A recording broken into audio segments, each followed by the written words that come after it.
अस्सलाम वालेकुम। हम रियाजी का तीसरा सबक मीम एंड अलिफ मालूम करना सीख रहे हैं। मुश्तरक आदे आज़म, ग्रेटेस्ट कॉमन डिवाइज़र, इसके 3 तरीके हम सीख चुके हैं। अब तकसीम के तरीके से मीम एंड अलिफ मालूम करना सीखेंगे और मुख्तसर तरीन सूरत में किस तरह लिखते हैं ये भी सीखेंगे।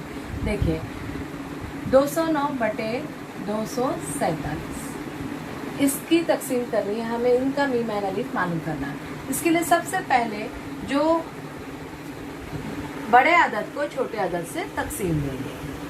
247 और मक़सूम अलैह में लिखेंगे 209।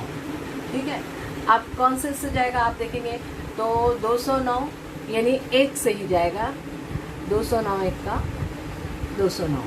तफरीक करेंगे, तफरीक करने पे हमें क्या मिलेगा, 7 में से 9 नहीं गए थे, बाजू से हासिल लिए 17, 17 में से 9 गए तो 8 बचेगा।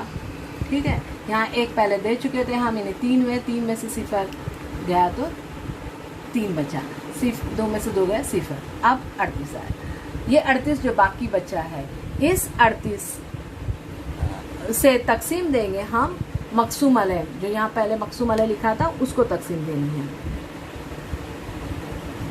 209। देखो स्टेप देखते जाइए, बड़े अदद को तकसीम देंगे छोटे अदद से, उसके बाद जो बाकी बचेगा उस बाकी से तकसीम देंगे मक़सूम अलैह को। ठीक है, अब 38 से तकसीम देखना है मक़सूम अलैह को, तो कौन से होगा, 38 पंजे 5 से जाएगा, 38 पंजे कितना आता है 190। ये साइड में हम तकसीम अगर नहीं आती है पहाड़ा तो हम पहाड़ा लिख कर भी कर सकते हैं इसको। और तफरीक करने पे 9 10 में से 9 गया, 19 20 में से 19 गया 1। अब कितना आया 19। अब 19 हमारा बाकी बचा है, इस 19 से तकसीम देंगे इस मक़सूम अलैह को। क्या है यहाँ पर दूसरा मक़सूम अलैह मिला था हमको 38। 19 के पहाड़े में 38 कितने से आता है, 19 दूनी 38।